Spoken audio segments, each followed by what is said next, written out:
Kidney Warriors! James here from Dadvice TV, your online kidney health coach. And this is Dadvice TV Live. And those of you that are new, hey, welcome. Great to have you here. My name's James. I have kidney disease, and I've used diet and lifestyle changes to help wrangle it, take control of my kidney disease, and improve my quality of life. Now, today, we're going to jump right on into our topic because we have so much to talk about. We're not even going to get through it all, I'm sure, within the next hour. Getting tongue twisted talking about it. We are going to be talking about PRAL, which is the potential for renal acid load and the impact of that on kidney patients and why you need to kind of start thinking about that and the foods you choose in your diet. Now, to talk about it, and this is something, guys, I know very little about, and I probably should know a lot more. So I'm learning along with you guys tonight. But to help educate us, because the more we know about diet, nutrition, and kidney disease, the better our chances are of managing it and taking control of our kidney disease and not letting it hold us back. To talk about it and help educate us tonight, we have renal dietitian Jen Hernandez. Hey, Jen, how you doing? Hey James, I'm doing great.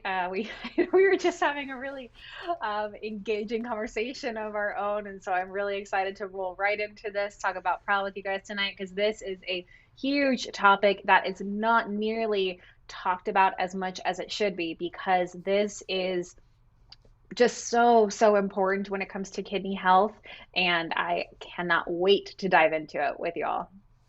Now, for those that are new, getting to know you is really, really important. How do they learn more about you, about plant-powered kidneys, um, and what's your background? Yeah, so I am a renal dietitian. I am a registered dietitian in the United States, and I am also board certified in renal nutrition. So, what that means is I did my undergrad in nutrition sciences, went through my internship, went through my education and my studies, passed my exam to become a registered dietitian. That takes over 2,000 hours with my training. And then I did another 1,200 hours working just with people with kidney disease to really get as much information as I could learning about CKD. And I spent a lot of that time with people on dialysis, but also with the National Kidney Foundation, helping people prevent kidney failure, and now in plant powered kidneys, which is my private practice. I help people online privately in the United States, but then also internationally with our well known 6-week plant powered kidneys course that teaches fundamentals, including a lot of what we're talking about tonight. So that is something that I do have. It's closed right now, but stay tuned because we will be making announcements in the near future about when it will be opening again. And Woohoo! in the meantime, yeah, in the meantime, if you're looking for support, more encouragement, ideas of what to eat for a plant-based, kidney-friendly diet, you should definitely look us up on Facebook.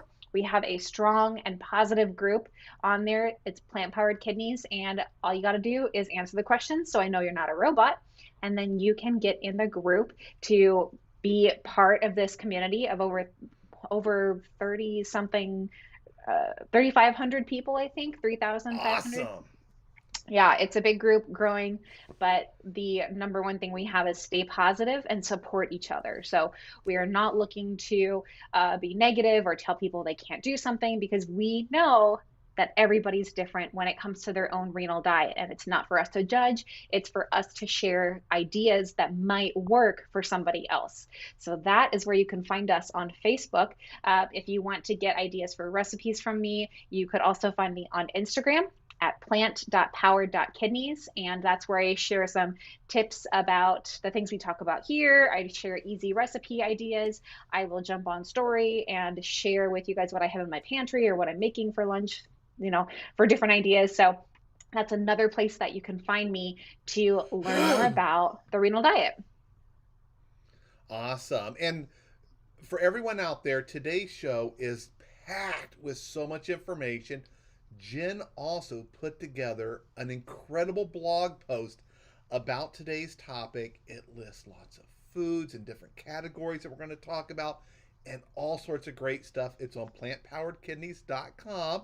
Click blog, you'll see it. There's also a link below in the description. So when you're done watching us live tonight, talk about this. Or if you're watching a recorded video, after watching it, go check out the blog post. There's so much more information there that you're going to find extremely helpful in helping educate you about PRAL. Is that how it's pronounced? PRAL? I mean, PRAL? it's an abbreviation. So I say prowl, but There we go. potato potato. Hey, I'll go. Hey, you're the expert. I'm going to go with what you say. So, what is PRAL? So, as you mentioned, it stands for potential renal acid load, and this is essentially a measurement of how much acid is produced or created in the body when certain foods are digested, when they go through that digestion process in our bodies. So, this is really important with kidney disease because with CKD, the body tends to lean towards a more acidic state. One of the functions of our kidneys is to help with pH balance. We also have other features in our body that will help regulate this, but the kidneys do play a part in it. And that's where we see this shift into metabolic acidosis, where there's this higher level of acid. And when you have too much acid in the body, this is where you can have problems like high blood pressure issues, heart disease, insulin issues. It really can acclimate into other health conditions. So it's not just the kidneys that get affected, but it kind of starts with this acid load that creates this imbalance essentially. And we've kind of briefly touched on this many times in the past when we talk about sources of protein. And, we keep an eye on animal protein. The plant-powered protein is very different. Mm-hmm. Animal protein has an impact on the pH, and it's because it is a high PRAL food, correct? Yes. So animal proteins in general, and we're talking about meat and cheese and eggs, animal products, these are going to be leaning towards the more acidic side of things. So they'll be creating or producing more acid in the body. So this is where it's really interesting to pay attention to. And it makes me think a lot about even like the old school dialysis diet where they would say more meat, more meat, more meat. And in that situation, in dialysis, there's already this offset, this imbalance with acid. And for those of you that are familiar with dialysis or pay attention to what's in your dialysis, you have bicarbonate to offset that. And many times that bicarbonate level in your dialysate has to be increased to offset that. So it's just kind of, to me, and this is my own interpretation of it, that it's something that is kind of contradicting when we think about it. So we're hearing these ideas of pushing more meat and eating more protein, but then we're also seeing that it has these negative effects. Mm-hmm. So, there's something to consider there and just to really think about and talk with your own dialysis team, talk with your doctor, talk with your dietitian about this whole thing about protein and PRAL and your own acid levels in your blood and in your test results, because it's really, really interesting. Yeah, and how does this high acid affect our kidneys? So it can actually make kidney dysfunction. It can make it worse. It can cause chronic kidney disease. This is something where it's really putting a lot of strain on the kidneys to help take care of this shift in the acid-base balance. So, we think about, and this gets so sciencey. It's super sciencey. So I'm just going to warn you, and I'm not going to go so deep down the rabbit hole with you, but many people think about pH, and I think it has become more popular with the ideas of like these alkaline waters and like these certain waters that have a pH of whatever, and people are a little bit more familiar with pH, but pH is essentially the scale that helps us with where that acid load stands. So there's the alkaline side of things, and then there's the acidic side of things. So anything that is measured, it's basically that H, the pH is the potential of hydrogen. So these hydrogen atoms that are being measured in the foods. And for anything that's less than 7, so the lower numbers are going to be acidic. And then anything higher is going to be more of an alkaline or the base side of things. So that's where you see like the pH scale, and you can Google pH scale, you can Google pH scale of food, and you can see some examples where different foods will sit on this scale. Water is right in the middle. Water is considered neutral. And there's certain foods that will be kind of right there in that neutral area. So some examples that I have pulled are apples and celery are right there around that neutral area. But Thank goodness they're, apples are there. yeah. I ate 3 apples today. Well, we're going to talk about how that all balances out, because the thing is about this whole concept is that we can't, even though we'd love to just take a value and say, okay, well, we're good, it gets messier. It gets big. It gets to be a much bigger image or a bigger picture, I think, for our whole diet. But it is really good to hear that one of your favorite foods that you do include a lot is on that more base side of things. So Yay. that's definitely a plus. And everyone knows water's what I drink, so it's nice that that's the neutral one. Mm-hmm. No sodas for me. And we talked Mm-hmm. last week a bit about coffees and teas and how you can work those into your diet Mm-hmm. safely. But I've pretty much I've gotten to where I love water and I'm sticking with it. Yeah. Yeah. As long as you can find a place where you enjoy water, I think that's fantastic, because water is essential. No matter what, it's essential. Yeah. Now I'm used to pH, having a swimming pool, having Yeah. aquariums. You get the pH of the water. If it's off, Mm-hmm. it could cause all sorts of issues. An aquarium could kill your fish Right. if you don't Right. keep it in the right area. Now the foods, they have a PRAL value, which is different than the pH, correct?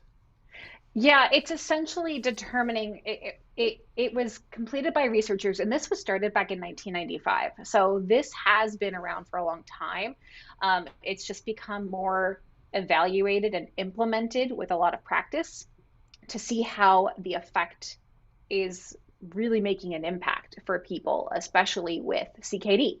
So, with this value that they're determining, they are essentially, they have a special calculation that they found out from this research where they did urinalysis from people eating a variety of foods to see what that net urine acid was resulting in. And then they also had their other calculations based on the components of the foods. So certain things like potassium, phosphorus, calcium, magnesium, they were using all of these components of that food to calculate the amount of acid that ends up being produced in that food. They also looked at how fast the food was absorbed into the intestine, and they looked at certain amino acids as well. There was a sulfate, a mineral that is produced from certain amino acids. They wanted to measure that as well, and they factored that in. And then they wanted to also see the measurement with the calcium in foods and how it was affecting the bond with magnesium. So this gets really, really sciencey, all about nutrition science and somewhat food science, but biochemistry for sure. So they looked at this total effect of the body, and they took all these things into consideration, and then looking at how much was coming out through the urine as far as the acid that was being released. And they came up with this specific calculation, and I'm going to go through it. It might be as clear as mud, but I will try my best. So the PRAL of a food is, you would take 0.49 times the protein, the grams of protein, then you add 0.037 times the milligrams of phosphorus, you subtract 0.021 times the milligrams of potassium, you subtract 0.026 times magnesium, milligrams of magnesium, then subtract 0.013 times the calcium, in milligrams. And that math equation would give you a positive or a negative value. Now, the positive and negative side of these values will come up based on the amount of those different nutrients. So we're doing a positive protein, positive phosphorus, and then subtracting potassium, magnesium, and calcium. So if we're thinking about just general math in this sense, or let's say for these numbers, something that's higher in protein, lower in potassium is going to be a positive number, right? So if we have something, for example, I have an example of steak on the blog. So steak, we're looking at 3 ounces of cooked steak. It's 95 grams of protein, but it's only 307 milligrams of potassium, which, by the way, yes, animal meat does have potassium in it. People forget about it. It's something, if you need to restrict potassium, don't forget about animal things. Don't just think you have to avoid fruits and vegetables. That's a whole other tangent. But this is a very high protein minus a very low potassium level. So this is going to result in a positive number. So this is an acid producing food. Whereas spinach, which is not known for protein, but is known for potassium, magnesium, for calcium, this is going to result in a more negative number because there's more of those nutrients in that food rather than the acid forming phosphorus and protein. How am I going so far? You are doing great. Now, you guys may notice my volume just jumped up a lot. Jen and I were talking before the show, and I didn't realize that my main mic was not turned on. So you were listening to my Mac pick me up in the distance. So I might be a little loud now. I'm following you. I'm looking at the blog where you explain the formula. And, steak, not only is it a positive PRAL number, it's a pretty big one compared to spinach, which is a negative and just a little bit. So adding a little spinach isn't going to offset the steak, is it? No, no. And that's the thing about these positive and negative values is that it's not like all the foods that have positive values need to be stayed away from entirely. Because in many cases, and I've worked with clients where I don't put them on a 100% plant-based diet for their situation because everybody's different, but we want to take that into consideration. And we want that end result. We want that answer to that math equation, which is basically your PRAL for the entire day, or at least for the meal. We want that to be a result of a negative value. That's the goal. So not just focusing on those foods, those specific foods. If you include something that has a positive acid producing value, I mean, yes, it would be ideal if it wouldn't be a really high number, like those animal meats, and especially 3 ounces of steak. If you guys know, I mean, that's like this. That's nothing. Right, right. I don't even know of any restaurant that would serve a 3 ounce steak and I expect think people to pay 6 for it. ounces is the smallest I've ever seen. Yeah. And you guys know, I used to love steaks. I was a steak and potato guy. For me, the minimum size I used to order was 12 ounces. And that's a large steak, but I was a big guy. A 3 ounce, that's nothing. Yeah. Yeah. So this is another one of those things where a little bit goes a long way in that acid producing side. And when we talk about with CKD, we did a whole other episode talking about a low protein diet and when you want to pay attention to that. This is just kind of another one of those, okay, it makes sense being careful with protein because protein is acid forming and that's not going to have as much of those other nutrients that'll help offset it. But again, if you do have a food that has that positive PRAL number, see how you can help offset it with finding other foods that can fit into your diet that are negative and that will help offset that. So that's really the focus that you want to pay attention to is that big picture balance. Yeah, and this number, as you've explained, is very different than the pH, but it impacts the pH of your body. If it's too far one way, my pH is going to be pulled a certain direction. Right, right. So speaking of that, that is what is the concern with kidney function. And the whole idea, the whole topic here is metabolic acidosis, which some of you may have heard about, your doctors may have mentioned it to you. It is something that's actually fairly common in CKD. It affects over 15% of patients with CKD, and it's very, very common. And I would say, even in my practice, I address this with, I would say, every one of my clients. I at least screen for it. We at least screen for it. And we want to make sure that we're doing everything we can to prevent this because, again, this is where it just puts your body out of whack for all the things it's trying to balance. It puts more stress on the kidneys, and then these other organs, your lungs, even the way you're digesting food, it's all trying to balance your pH. And this is something that can really just throw the train off the tracks. So the lab, and I know that's going to be a question, is what lab should I be looking at to figure out how do I know, like, how do I know what's going on with this? What am I tracking here? That was a question I asked you right before we started. I Yeah. need to look. What do I got to look for? Right, exactly. So the lab that you want to pay attention to is your bicarbonate level, your serum bicarbonate. And we have done talks before about this bicarbonate and baking soda. That's one of the things, and we'll definitely touch on that in a little bit. Your serum bicarbonate is basically the guide for your acid base stance. Now, with CKD, the lab will typically, not always, but typically start to trend down. So if you're having issues with your kidneys, if you're not making dietary changes, or if you're making the wrong dietary changes, it might trend down, it might trend down faster.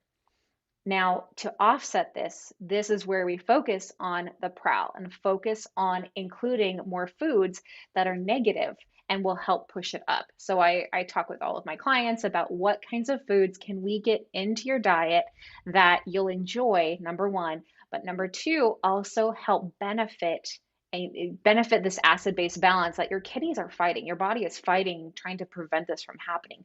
And you've got to do what you can to support that fight. So you want to check your serum bicarbonate levels in your blood test results.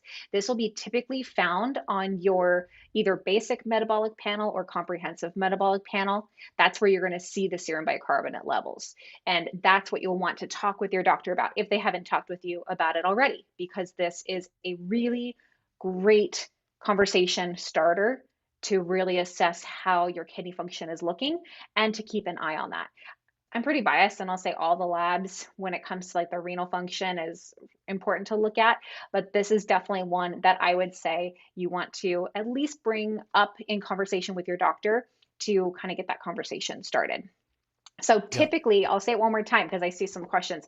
So the normal levels for serum bicarbonate are between 22 and 29. That's going to be about the range that you're going to see in a normal test result.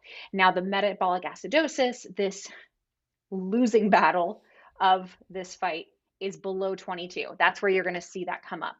Mm-hmm. Doctors will usually around that time start talking with you about what we need to do to treat it because this metabolic acidosis can lead to all of these health problems. Like I mentioned, the blood sugar, blood pressure. It can also increase your bone loss because it's trying to balance that mineral offset. It can lead to confusion and weakness, nausea and vomiting, loss of appetite. That's a really big one. That's something I always check with my clients. How have you been eating? How's your appetite? Because appetite is it's a good sign of how your body is doing. If you are hungry, if you're eating well, then that's a sign that your body is keeping up with things. If you're losing appetite, something is going on, and that is a symptom to investigate further. So with that, that's when the doctor, if you see the levels below 22, your doctor might start talking with you about the sodium bicarbonate tabs. Now, we've done conversations about sodium bicarbonate tabs and baking soda. This is not in any form a recommendation that you take baking soda because I have to say I this. just think of all the people I've seen the videos out there that promise baking soda can Right. cure kidney disease, repair damage, fix your kidneys, restore them. None of that is true. And we all Yeah. hope it would be, but it's not. But Right. there are times where it can help, like where you're talking. Right. And that really would come from the doctor in the sodium bicarbonate tabs. The thing about baking soda is that it is more than half a day's worth. Just in 1 teaspoon, it's more than half a day's worth of sodium. So this is like playing whack-a-mole, where you hit one mole and two more pop up. Taking baking soda without a prescription or a guideline by your healthcare team is not going to solve the problem. It will cause another mole to pop up over here, and you will be so focused on, I'm taking care of this mole here, that you're not going to realize the other things that are coming up. And I really want to stress that, because people we all want to find some treatment that will be helpful for CKD, but there's no cure for kidney disease. There is treatment that is transplant, there's treatment that is dialysis, there is diet, medication, lifestyle changes, but there is no cure. And I really want to stress that, because I I I just don't want people to fall for those snake oil traps, and I will get really emotional about it really fast, because it is a real hot button issue for me. So I just want to stress, please, please do not take baking soda unless it's prescribed by your doctor. And even so, ask about sodium bicarbonate prescription medication if that is the path, because sodium bicarbonate tablets have less than 10% of the sodium level from compared to baking soda. So, and I I actually have still, some. Just oh, to you show do? people, it's so they're usually in 650 milligram tablets, little tiny Hmm. tablets. Put it close to my mouth so you see how small it is. This Like is an much M&M. easier to take than unmeasured scoops of baking Exactly, soda. exactly. And there have been studies that show people who've taken baking soda end up damaging their kidneys further. So don't think that taking baking soda is a get out of jail free card, because it's not. People still end up in the hospital from taking baking soda. That it's not good. It's really not good. Trust me, guys, if it was okay, I would be saying it. I would be saying, sure, it can't hurt you. It can hurt We'd you. be talking Don't do it. talking it up. Oh, yeah, exactly, exactly.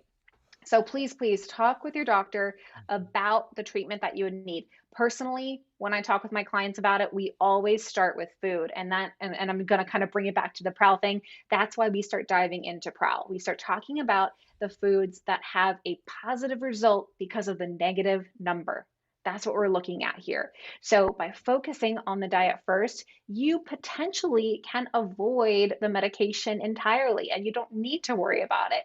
You can protect your kidneys by eating the right things that will be protective in the alkalinity that they provide to the body.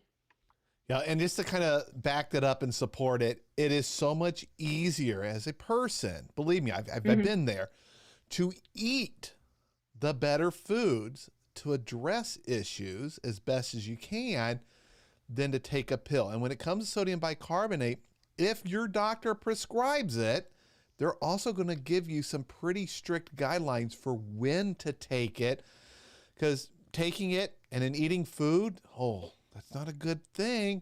There's so many problems to self-medicating. Don't even try it. Even if you follow the Hmm. guidelines that people online are saying, do it this way. No, your body's different. Talk to your doctor before you do anything like that. They will guide you so you're not hurting yourself, which is so easy to do. Yeah. So another thing, as we're talking about this, there is a difference between the PRAL alkalinity or the acidity and food being acidic. So some of the things that people think of are like tomatoes, or lemons. Oh, These my are favorite. acidic foods, so therefore they're acidic, right? Not the case. Banana, oh no, sorry, not tomatoes, because bananas are another one, but tomatoes are actually very alkaline. So the acidity gets neutralized in our stomach. Our stomachs have very strong acids to help neutralize those acidic foods.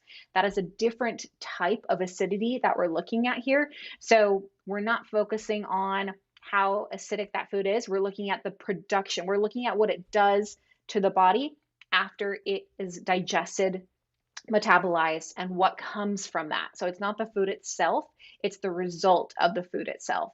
So one of my favorites is the tomatoes, which are alkaline, even though they're acidic. And you guys will have to, I would say, check out the charts on the blog that I have up on my website. A lot of charts, a lot of numbers, a lot of values, but I think you'll be surprised in seeing some of the numbers that you would think when it comes to certain types of foods and if they're acid or alkaline producing. Very, very different than what we would think of. So I think probably the easiest way to look things up would be, I mean, James, you're a computer guy. I'm kind of computery.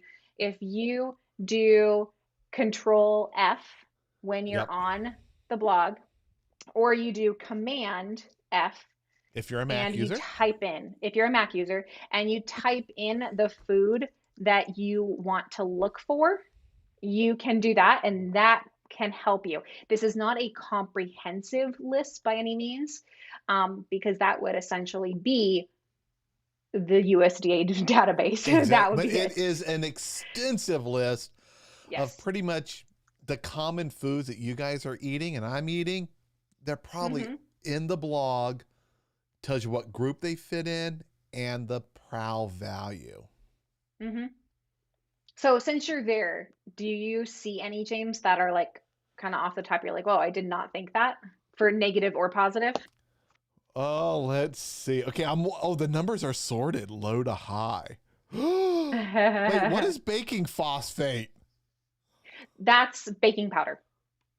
Which, Oh, remember, we've talked about before, baking powder. So before we were saying baking soda, baking powder is essentially phosphorus. So think mm-hmm. about that calculation: positive Oh, yeah. protein, positive phosphorus, negative potassium, negative calcium, negative magnesium. So if it's positive phosphorus and baking soda is 100% phosphorus, it's going to be a highly acidic producing food. Yeah, its number is very, very high. And our goal is to try to balance things out, right? Or end up on the negative side.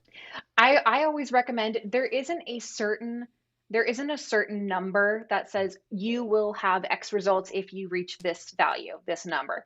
But I always recommend to clients to try to keep it below -10, even -20 for the day would be fantastic. And it's totally doable. It is totally doable, but it does take, just like with anything, we talk about protein, we talk about sodium, we talk about potassium, with any of these values, it has to come down to planning. That's the big thing. And that's where it can get overwhelming. I totally get it. But you take the time and planning. That way, when you get to the meal time, when you get to lab time, when you get to your appointment with your doctor, you don't need to worry because you planned ahead for that.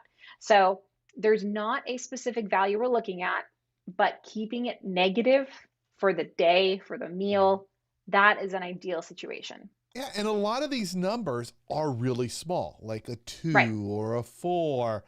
Then you see a few that are just like eye-opening, shocking, like pudding Yeah. at almost 86. What makes pudding so high? I think it has to do with the phosphorus from the additives. Mm. That's what I think. Plus, also the dairy, there's a lot of components in there that are going to be, it has protein in it, but it's Hmm. going to also be pushing up that phosphorus. Yeah, but there are a lot of things on the smaller side. Now, holy cow, I just looked at the negative, the good stuff, or Yeah. the better stuff. Holy cow, parsley? I'm going to start Yeah. adding that to everything, guys. Holy cow. I don't know what, there's a bunch of spices and herbs. Oh, Yes. basil, another great one. Wow, it looks like it is pretty easy to add these negative valued ones to your Yes. foods. I could throw in some parsley, some basil in my stir fry, and boy, I can offset a lot. Those are Yeah. big negative numbers. Yeah, it's really, really helpful. Again, this is one factor, because I know there's a lot of wheels spinning out there of like, oh, if I just add a bunch of parsley. Remember, if you got to focus on potassium, don't forget that that is a part of the kidney balancing factor. Um, Mhm. but we do see commonly that the spices, herbs, vegetables, fruits, even whole grains, even seeds and nuts are going to be more on the alkaline side, which makes sense because, again, if we're thinking about protein and phosphorus being positive, being acid producing, and then we see potassium, calcium, magnesium, we see these things being alkaline producing. It makes sense why they're kind of grouped in this way. I am just scrolling through the negative things, the ones that have the negative value. So Mm-hmm. many of these I like and I love, and I could work into so many different meals. And a lot of them I eat a Yes. lot of to start with. Right, Holy right. cow. Um, I'm just scrolling. There's I so many. It's kind of interesting just to like look through it. I see one of the questions about coffee being acidic. So this is one that coffee is an acidic food like the lemon or the tomato, but it doesn't produce acid. So it actually, I think it's like negative 1.4 or something like that. I had to look it up not too long ago. So it is something that is more on the alkaline side when it comes to beverages. Now, sugar is something that is acid producing. So sugars and sweets, those are going to be contributing to alkaline. So you guys can watch the last episode we did all about coffee and drinks and everything. But if you think about those creamers, that's another thing to consider when you're having a cup of coffee. Yeah. So the blog post, which I encourage everyone, we're done. The link's down below. It's on plantpoweredkidneys.com. So many foods you can. It is. When I'm scrolling through the positive numbers, kind of the bad food, the stuff we don't want too much of for our kidneys, I was seeing some big numbers. But when I got to the massive list of negative numbers, things that we want Mm-hmm. more of, holy cow, there's so many. So I encourage everyone to go there and check. But if we kind of summarize, if we just categorize, I see some patterns in here. I see certain things like, you know, sweets. Yeah. All the negative things, I see lots of sweets in there. What categories, if we kind of generalized it, are more of the acid producing that we should probably keep an eye at limiting? So that is going to be, again, think about that positive side of the equation, proteins and phosphorus. So foods that are high in protein, foods that are high in phosphorus. So animal meats, high in protein, 3 ounces, almost 100 grams of protein. So your animal proteins you want to be careful of. As mentioned, those sweets are also acid producing, not going to be very beneficial, but even for general nutrition, we know that sweets aren't something to include all the time. Other things that you want to be considerate of are baked goods. Those are going to be things that you want to just be aware of. Many times they're sweet, many times they're not sweet, but they can still be acid producing. Alcohol and beer does have an acid producing effect. That's why I say you don't want to do it all the time. You want to, if you have it, every now and then enjoy it. Again, it's this balancing out. So those positive foods, again, this is not a food to avoid list. This is a food to beware of and foods to pay attention to, but it's not that you have to avoid them. And if you pick something off of that positive side, look at what you can pair it with that is more negative to help offset that positive effect. Yeah. So, It's and all and the about portions matter balance. too. Yeah. Exactly. And I feel like at the end of our conversations each week, that's really the moral of the story, right? It's all about balance. It's all about just kind of putting this into real life. And that is where it's going to be effective and realistic. Yeah. So if I'm going to get some type of animal protein, it's going to be a smaller portion, and I'm going to want to lean more on something that's more on the negative side of the PRAL Mm-hmm. scale to Mm-hmm. hopefully kind of offset that. So we kind of covered some things that are on the keep a good eye on these and watch your portion sizes. What about those that are closer to the neutral zone? Kind of referring to Yeah. Star Trek. Well, I think this is another one where I'm like, don't be afraid if you like, because I had a client who saw one of the numbers and it was like 0.127, and they're like, oh, I That's can't practically have it. zero. Exactly, exactly. So as long as you're not just having that and your diet isn't consisting of that side of it all the time and you're focusing still on the negative, it's not that you can't have it. It's that you just want to balance it out. The foods that are in this moderate area are going to be they're going to be the grains, like they're going to be some cereals, some eggs, some dairy, some fats and oils, not all. Cod liver oil is actually neutral, totally neutral. Some baked items, and then some shellfish. That's going to be more like the moderate area. So if you're somebody who doesn't do 100% plant-based, then maybe it would be interesting to look at the PRAL values of your fish choices to see which ones you're including, to see kind of how those are balancing out.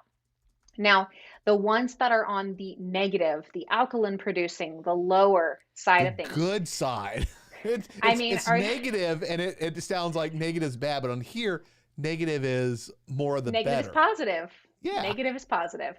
So with that, I mean, this is not going to come as a surprise coming from the dietitian who runs plant powered kidneys, but it's going to be your plants. It's going to be your fruits, your vegetables, your spices, your beans, your legumes, your nuts and seeds. Those are going to be on the more alkaline side of things. And that's why one of the many reasons why I do encourage a more plant-based diet, because of this additional effect that we see in the less acid producing. So it's supporting keeping the kidneys away from metabolic acidosis. Yeah. Now, someone asked a couple times in here about apple cider vinegar. And we've talked about that in the past about how maybe using it as a salad dressing, Mm-hmm. not drinking it because it's bad for your teeth. And I'm not sure why someone would want to drink it straight. I've tasted it before, and it's good as a dressing.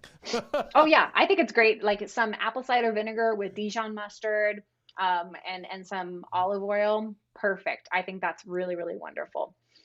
So the prowl with apple cider vinegar, I need to look that one up specifically. Because that's Let one of me those ones where you see. would think it's acidic because of what it does to your teeth when you drink it. Right. But again, But we can't make that maybe, yeah, assumption. maybe like lemons, once it gets digested, and actually that's kind of one of the big takeaways I learned that helped me better with my renal diet was it's not what is the food, it's what happens after your body breaks it down after when it's being digested. That's what matters to your body. It doesn't see a Yeah. banana as a banana.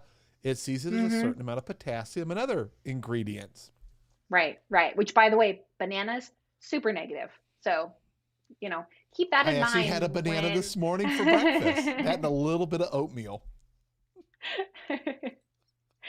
Okay, I still need to dive into because I don't think we have apple cider vinegar on the list. I'll need to do some more deep diving into it, but I can't say for sure. I can't imagine it's going to be very alkaline because it's not a source of those minerals. So I I I don't want to say anything for sure, but Mm-hmm. I'm not very confident that it's one or the other, but I will need to look it up. Now, is there That's what such I a got to do. thing as a low prowl diet? Because I've heard of so many other diets, and I've seen on some of the message boards that I'll go onto occasionally. I've Hmm. seen people talk about prowl diets. Is that a thing? It is, in a sense, kind of like a low potassium diet. So you can follow a low PRAL diet when you're focusing on your PRAL, just like counting your sodium or your protein, your potassium. That is how it's going to really be determined if you're following a low PRAL guideline. So you want to pay attention to those high or those high acid producing foods, which will not put you on the low for the negative. Because again, with PRAL, negative is positive. So you want to be really, really careful with those. But you can follow a low PRAL diet for kidney health to help with this acidity offsetting, basically. Cool. And what are some of the other diets that maybe are similar to this, Yeah. that give some of the same benefits without calculating all your foods? Is there anything that like, hey, here's one that's pretty close? So this is a diet that's been around for quite a long time, and many of you have probably heard about it. You've probably had your doctor mention it to you, but it's called the DASH diet. And this is dietary approaches to stop hypertension. So this is the diet recommended to lower blood pressure. And this has been around for a long time. Basically, what this promotes is a more plant forward diet. So they are talking about lowering your animal proteins in the diet. They're talking about lowering even dairy in the diet, but including your grains, including your fruits, your vegetables, heart healthy oils, including nuts, seeds, and beans across a regular diet. So that would be one that is in line with this idea of heart health, with preventing this acid overrun, essentially, and with keeping the kidneys safe. But the focus is on the blood pressure effect. So it just so happens that these recommendations are focusing on a lot of these foods that do have a negative PRAL number. And it's focusing on limiting those that have a high PRAL number. Now, another diet that has been very long time recommended, recognized, and highly supported is another type of diet that focuses a lot on fruits, vegetables, whole grains, healthy oils. They do include red wine. So they do include alcohol, but they talk about alcohol in moderation here. And then they focus on mostly seafood.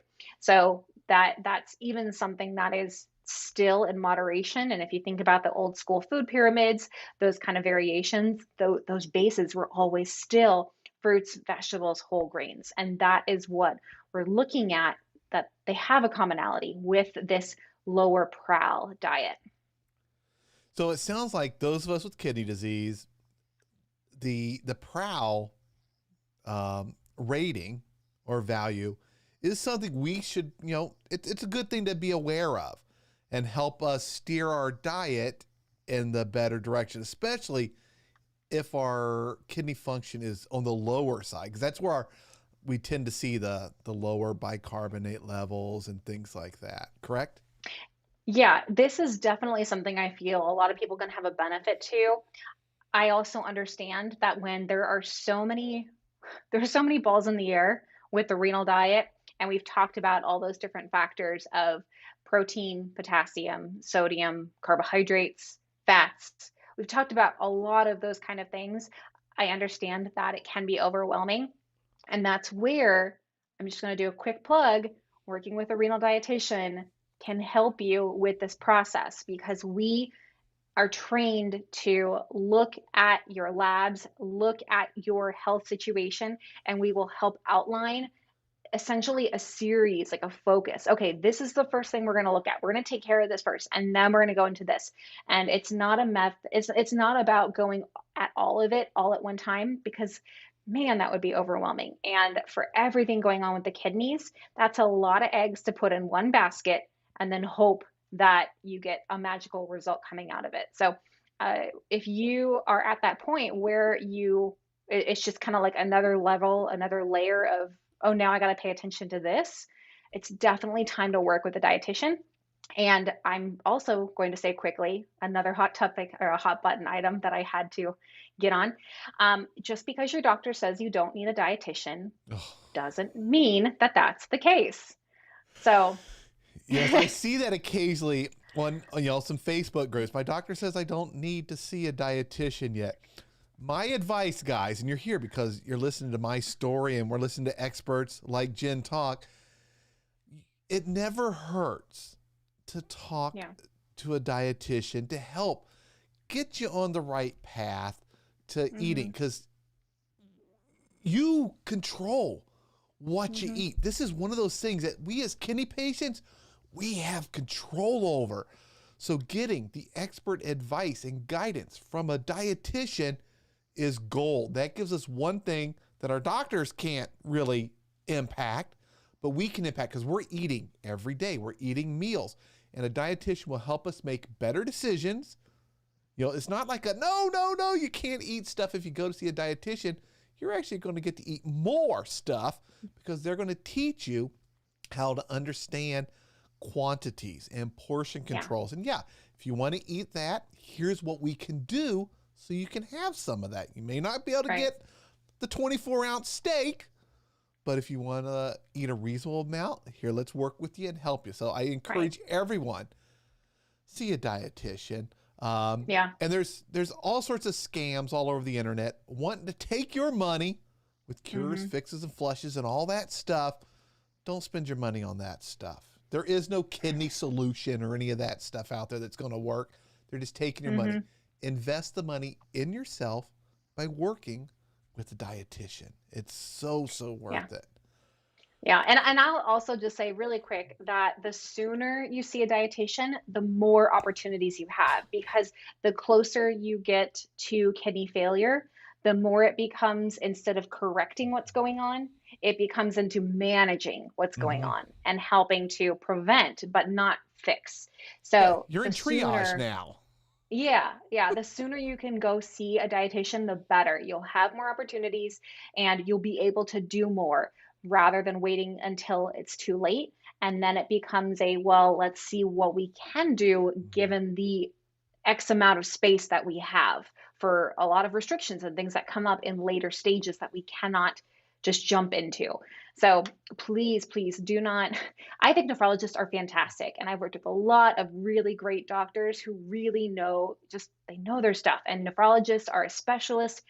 They're a kidney specialist. They are really good, but they're not trained in the nutrition side. They're not trained in the diet side. I had a client just the other day tell me her doctor recommended double the protein that we had talked about. And He's using some old books. exactly. And I was like, if you did that, you would for sure, your kidneys would be failing for sure because she is in a fragile state. And I'm really glad that she entrusts me to give her nutrition prescription to say, this is how much you need to focus on. This is how much you can have. This is what you should focus on. And I'm really grateful that she trusts me in that, because following those kind of guidelines would be, it would be bad. It would be bad. Yeah. Now, one more thing before we get to the top of the hour. And it kind of falls into that scam thing. There's always all these pills and supplements promising all sorts of stuff, you know. Unbelievable. But I'm sure there are supplements that promise or may even be able to help with something like this. What's your recommendation or warnings or whatever about supplements? Yeah. And this is something to be really careful about. So just like I kind of went on my rant a little bit about baking soda and sodium bicarbonate tabs, that kind of stuff. You do not want to take this into your own hands because it can go wrong really fast. And even these things that are promoting alkaline, the alkaline waters, things like that, it's not going to be a cure. This is really just trying to do a supreme offset of what's going on. And that is not the correction that we're looking for. So it just has a lot of the alkaline, that base side in there. And you can have too much base that actually results in what's called alkalosis. So we talked about metabolic acidosis, but there's also alkalosis. And that's why we can't just swing off to the other end and only have the supremely negative PRAL or trying to aim for the most negative numbers possible. It is a balance, and it's really about paying attention, close attention to having the right balance there. And the symptoms of alkalosis are very similar to the acidosis. So you have nausea and vomiting, you have confusion, kind of mental brain fog. There's also going to be potential side effects with your muscle contractions. You can have twitching, tremors, even tingling because of this abnormality with the offset of the minerals that are imbalanced in the body. So it's really, really important to not think that you can just eat. Again, don't just focus on eating those most negative PRAL numbers, because that is not the solution. That's not the answer. That's not going to fix it. If anything, think of it kind of like the swinging pendulum. You're swinging to one side and then you end up swinging all the way back to the other side. And over here is not, it's the same problem. It's coming back here, back here. So we want to slow down and get a little bit more control so we're not going from acidosis to alkalosis to acidosis. And I was just looking at the blog post, which I encourage everyone, when we're done, go check it out on plant-based or plantpoweredkidneys.com. There's also a link in the description. I just noticed, and this is awesome, that the app that I use for tracking my food, Chronometer, at least with the pro level, gives you the PRAL number. It does. It does. That is awesome. And for anyone out there, Chronometer, you can use it free, but if you pay, and it's not that much for a yearly membership on it, not only do you get more information, you can also set targets. Like I need to go, here's where I want to get to, and it'll let you know. It then gives you web reporting, which my doctors all have access to, so they can go in there and see, if I get new labs, like, hey, why are things going this direction? We can kind of look back and say, hey, well, look at your diet, because diet has such an immediate and long-term impact on your overall health. It's, you're giving your body the building blocks for taking care of itself and doing stuff. And that is fantastic that they have that right there in the Chronometer app. I've never noticed it. That is awesome. Yeah, you do have to go into your selections and you have to select that you want to see the PRAL alkalinity. So you have to make sure you go in there and check that off. And it is required to be under the gold membership because of whatever reason that they have for their business. But that can be, if you're using Chronometer to track your food, each of these foods have values to them, assigned to them. So by doing that, you're not having to worry about calculating all of your meals and calculating all of that. Plus, it's going to track all those other things we've talked about: protein, sodium, potassium, phosphorus. It's going to track all of that for you as well. So I just think this is kind of like the icing on the cake for Chronometer, and why it's my favorite, my most recommended choice for a food tracker when it comes to kidney disease. Fantastic. Well, this brings us right to the top of the hour. And Jen, we made it. We made it. We weren't sure how much of the stuff we'd be able to get through because there's so much more in the blog, especially the different foods, some examples there. So I want to quickly encourage everyone, check out the blog post. This is something that I'm definitely going to work on this week, becoming more familiar with it, because to me, this is important. And it's something I wasn't aware of. So I'm excited to have learned something else, another tool in my belt to help me manage my overall health and be a little bit more gentle to my kidneys. All right. Thank you again, Jen, for being here. I know you got to go. And I actually have to go pick up some prescriptions. I'm out of my meds. They just filled them. I don't have enough for tonight. So I got to go pick up my meds. Oh, yeah. At Walgreens. Hey, at least there's more daylight now, so you're not driving through the dark. Great outside. Fantastic. Yeah. All right. And for those of you that were asking, I got my vaccine shot on Monday. All I've had is a sore arm. Last night it was sore when I was sleeping. It's just barely sore today. I feel great. Little slight headache. I took one acetaminophen. That was it, a Tylenol. Not two, just one. Boom, I'm okay. I'm doing great. Yeah. So I'm feeling good, and I encourage everyone out there to get your vaccine. I get my second one in about 3 weeks. Boom, I got the Pfizer one for those that are wondering which one it is.